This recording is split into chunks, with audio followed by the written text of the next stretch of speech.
Hello friends, आप सभी का नमस्कार। हमारे यूट्यूब चैनल में आप सभी का स्वागत है। आज हमने open cast working MCQ part 4 video लेकर आए हैं। इसका पार्ट 1 पार्ट 3 कंप्लीट हो चुका है। अभी पार्ट 4 का हम डिस्कस करेंगे। इसके बाद पार्ट 5 पार्ट 6 इस तरह पार्ट 10 तक क्वेश्चन पैटर्न हमने बनाया हुआ है। आप कृपया वीडियो का लास्ट एंड तक जरूर देखिए। मैं एक एक क्वेश्चन बीच में छोड़ूंगा, वो आपको कमेंट बॉक्स में बताना होगा, क्योंकि मुझे पता चलेगा कि आप लोग मेरे वीडियो को वॉच कर रहे हैं। तो पहला क्वेश्चन हम डिस्कस करते हैं। 91. No person shall be admitted as a candidate at any examination held by the board unless he is dash year of age. इसका आंसर होगा 20। इसमें ये पूछ रहा है कोई भी पर्सन माइनिंग एग्जामिनेशन में बोर्ड में बैठ नहीं पाएगा जब तक वो 20 ईयर्स का नहीं होगा।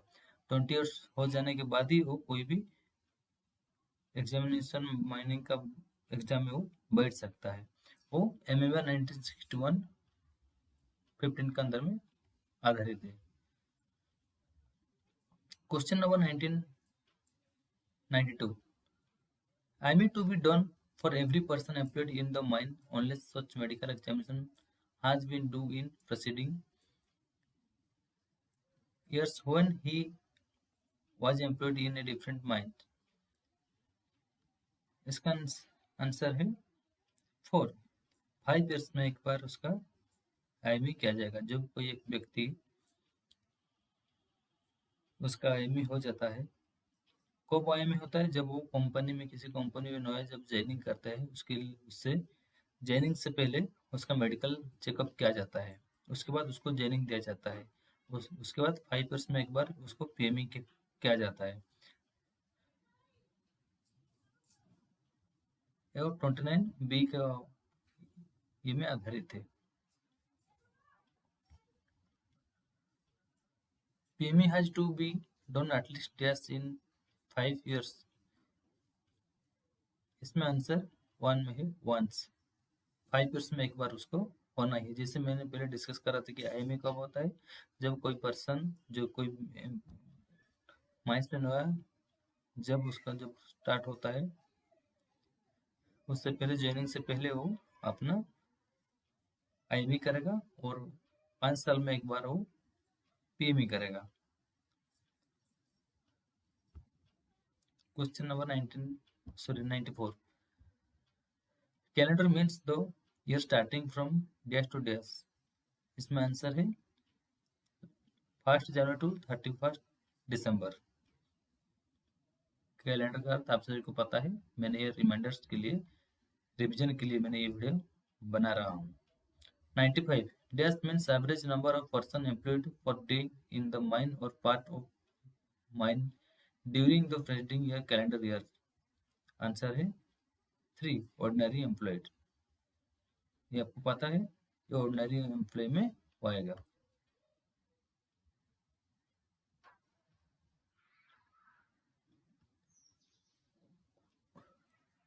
The report of medical examination has to submit in which form? Answer है 1। जब मेडिकल हो जाता है, मेडिकल चेकअप हो जाने के बाद डॉक्टर कौन सा फॉर्म में देगा? फॉर्म ओ में वो मेडिकल का रिपोर्ट वो लोग देता है। आपने फॉर्म एम में आप मेडिकल कीजिएगा, फॉर्म ओ में डॉक्टर आपको उसका रिपोर्ट क्या हुआ है वो रिपोर्ट आपको वो देंगे। 97. Question 97. The quantity of drinking water to be provided in a mine or any part thereof shall be on a scale of at least dash person. Answer है 2। यह रूल माइंस रूल 1955 के अंतर्गत rule number 30 में ये लिखा हुआ है, प्रत्येक व्यक्ति के लिए हमेशा 2 लीटर्स के हिसाब से पानी का व्यवस्था किया जाएगा। उस पानी के लिए कोई भी चार्जेस नहीं लिया जाएगा।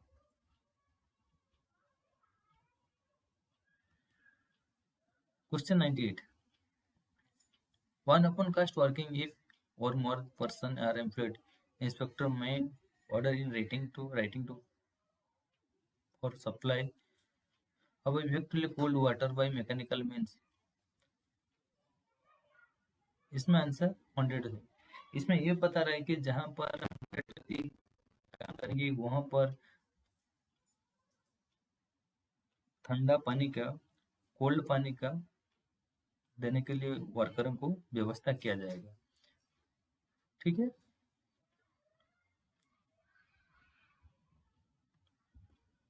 If drinking water is not provided from taps connected with contract water supply system, it shall be kept cool in suitable vessel and such vessels shall be emptied, clean and refilled.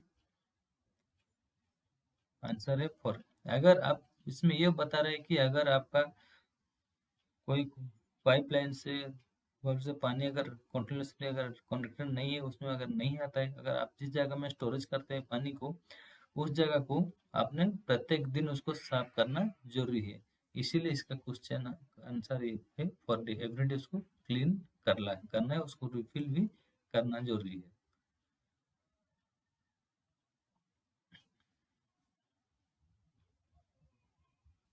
Question number 100। If the source of drinking water is not from a public water supply system, an inspector may order owner, agent or manager of the mine to submit certificate from a competent health authority as to fitness of the water for the human consumption with answer है answer है 3 list possibility delay. ये answer 3 में आएगा। Mines rule 31 के अंतर्गत में ही आता है। इसमें ये पूछता है कि अगर पब्लिक वाटर से अगर पानी आता है, अगर सिस्टम, जैसे कि पहले का क्वेश्चन में ये बता रहा था कि उसमें क्या लिखा हुआ था। पहले का क्वेश्चन में ये बता रहा है कि जो कुल पानी व्यवस्था किया जाएगा, उसका जो सिस्टम अगर नहीं रही उसको डेली रिफिल करना होगा। और इसमें क्या बता रहे हैं, वो रेटिंग चीफ इंस्पेक्टर वो लिख के वो देंगे। इसमें ये बता रहे हैं कि वो हमेशा इसे फुल फिल करना होगा। जैसे कि आप लोग पानी जो प्रोवाइड करते हैं, जो सिस्टम से अगर रहता है, अगर पानी इसमें कम हो जाता है तो उसको हमेशा 2 लीटर के हिसाब से पानी एवरी डे उनको रखना है, और उसको सुइटेबल जगह पर, क्लीन जगह में उनको रखना है, और एवरी डे उसको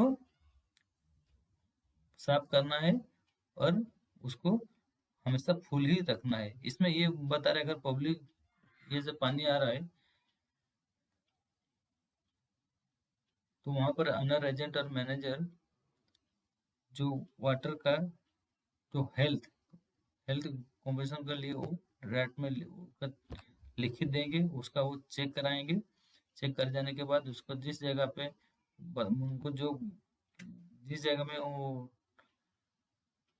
रखेंगे पानी को, या उस पानी को सप्लाई देंगे सभी व्यक्ति को, वहां पर जिस जगह में स्टोरेज करते हैं उस जगह को एटलीस्ट पॉसिबल डिले जितना जल्दी हो सके डेली वाइज के हिसाब से उसको मेंटेन करना चाहिए।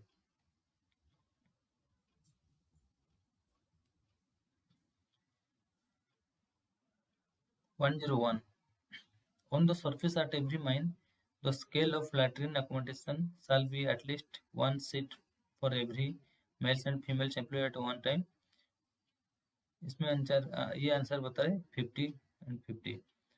प्रत्येक माइंस रूल 37 के अंतर्गत में ये बता रहा है सभी जितना आदमी काम करते हैं वहाँ पे प्रत्येक जहाँ पर मेल और फीमेल आदमी लोग काम करते हैं, 50 व्यक्ति जहाँ पर काम होगा वहाँ पे एक मेल के लिए होगा और फीमेल के लिए होगा। इसमें ये भी पूछ सकते हैं कि मान लीजिए वो माइंस में 15 लेडीज हैं और 60 पुरुष हैं, कितना बनेगा, ये क्वेश्चन आ सकता है। इसे पूछ सकते हैं मान लीजिए वहाँ पर 50 व्यक्ति हैं, 50 मेल है, 1 फीमेल है, तो इसके लिए भी अलग अलग वो बनेगा। इसी टाइप का क्वेश्चन घुमा के पूछता है। ये आपको पता है, लेकिन मैं एक रिमाइंडर के हिसाब से आपको मैं बता रहा हूँ। 102 तो latrine fluid shall be performed directed up to the height of the floor from the level as per Mines rule 1934 के हिसाब से वो आता है। तो लैट्रिन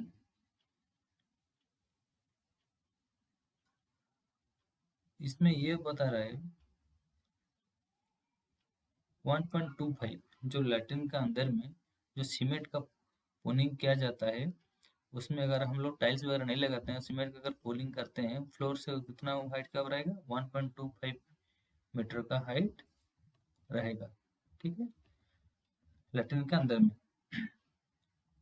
103, दो interior wall cleaning and selling and partition shall be whitewashed once at least in every dash month, and the date such a whitewashing shall be recorded in a book kept in a mind of the purpose। Answer है 3 है। ये बता रहे जो white wash करना है, latrine को white wash करना है कितने में, 4 महीने में एक बार उसको व्हाइट वॉश किया जाएगा,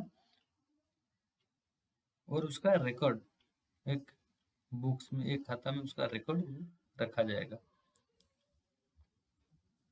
उसमें कब साफ हुआ है, क्या हुआ है, उसका अपडेट मेंशन होना चाहिए। 104, आज पर mines rule number 41, no person other than a qualified nurse, dresser, compounder, cum dresser और medical practitioner shall be appointed to first aid unless he is the holder of a valid first aid certificate of the standard of। Answer 2 है, exchange and ambulance associate का। ये उसमें ये बता रहा है कि रूल नंबर 41 में जो मेंशन किया हुआ है, कोई ये जितने भी इनका साथ में एक फर्स्ट एड कौन दे सकता है, जिसके पास एक्सचेंज एंड एम्बुलेंस का सर्टिफिकेट रहेगा। इनके अलावा एक फर्स्ट एड सर्टिफिकेट जिसके पास रहेगा वो भी फर्स्ट एड दे सकता है। ठीक है, इसके लिए उनके पास क्या रहना चाहिए, एक्सचेंज एंड एम्बुलेंस एसोसिएशन का वो सर्टिफिकेट रहना चाहिए।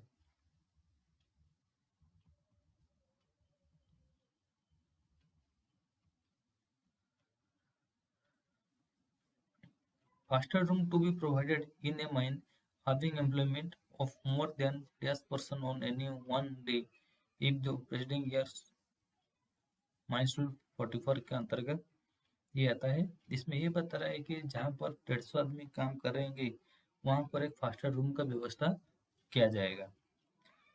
ठीक है, ये आंसर 2 में आएगा। 106, the first aid room shall have a floor space of the not less than 10 square metre से कम नहीं होना चाहिए। फर्स्ट एड रूम का फ्लोर जो है 10 स्क्वायर मीटर से कम नहीं होना चाहिए, और माइंस रूल 44 के अंतर्गत में वो आता है। The first aid room shall be in charge of a qualified medical practitioner where the number of person ordinarily employed in a mine more than 1000। जहाँ पर जिस माइंस में 1000 व्यक्ति नियुक्त हैं, काम करते हैं, वहाँ पर एक क्वालिफाइड मेडिकल प्रैक्टिशनर वो रहेंगे, और डॉक्टर रहेंगे, वो हमेशा वहाँ पे मौजूद रहेंगे। 1000 व्यक्ति जहाँ पर काम किया जाएगा, वो वहाँ पे एक मेडिकल प्रैक्टिशनर रहेंगे।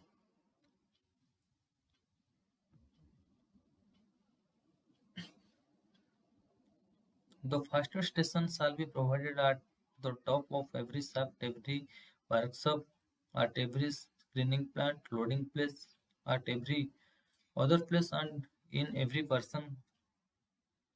open cast working where more than 10 person are employed at any one time। इसका आंसर रहेगा 50, आंसर 3 में।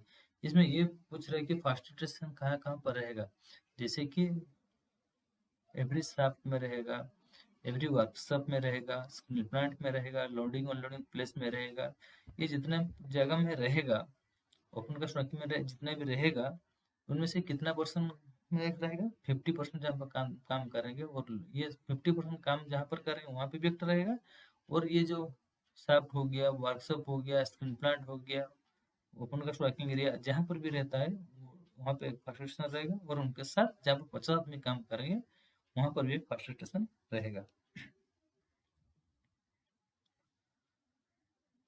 Which of the following category of work person are born statutory of first aid certificate?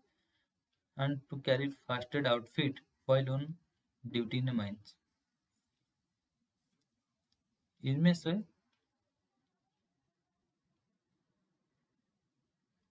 कौन है जो first aid outfit जो रहता है, first aid outfit वो माइंस में लेके लिए वो जाता है। इनमें से आंसर रहेगा 3 शॉट फायरर, जो कि हम लोग ब्लास्टर बोलते हैं।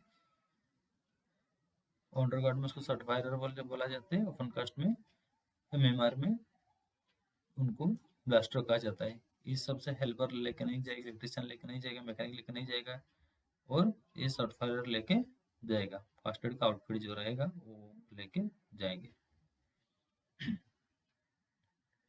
First aid outfit consisting of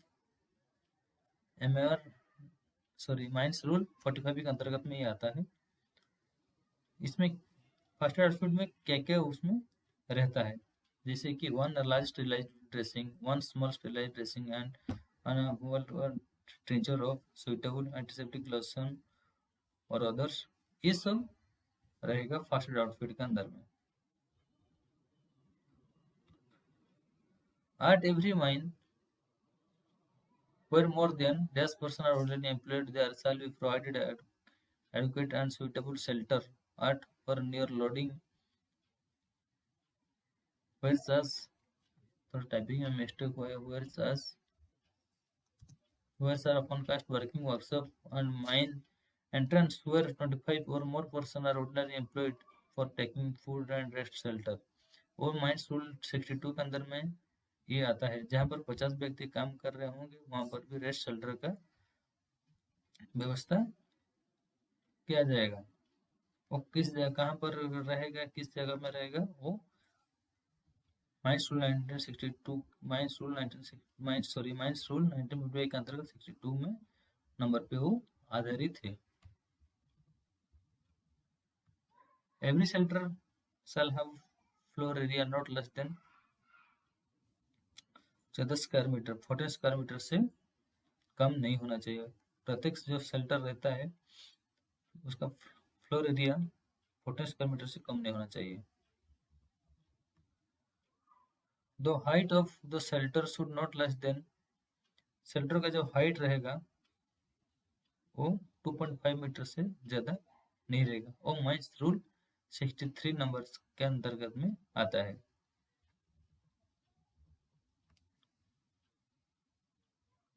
At every mine where more than dash person are ordinarily employed, if the chief inspector or an inspector so requires, there shall be provided and maintained in or adjacent to the patients of the mine a canteen for the use of all person employed।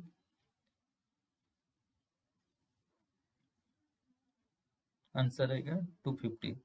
ये बता रहे जहां पर 250 आदमी काम कर रहे होंगे वहां पर चीफ इंस्पेक्टर एक कैंटीन का वो रिक्वायरमेंट करेंगे।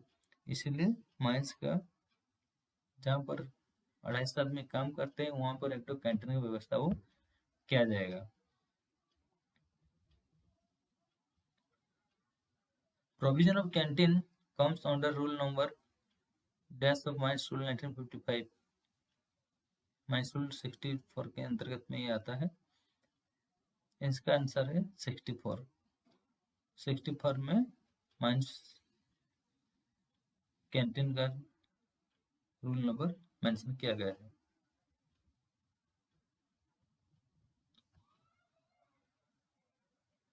Every canteen shall be situated not less than dash from any latrine, urinal, boiler house, engine rooms, coal heap, as heap of other material and any other source of dust or smoke।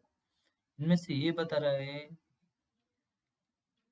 Canteen के पास से कितना metre radius है, 15 metre radius के अंदर में latrine, urinal, boiler house, engine room and coal heap and ash heap ऐसा नहीं रहेगा। कैंटीन का 15 मीटर रेडियस के अंदर में ये सब नहीं रहेगा।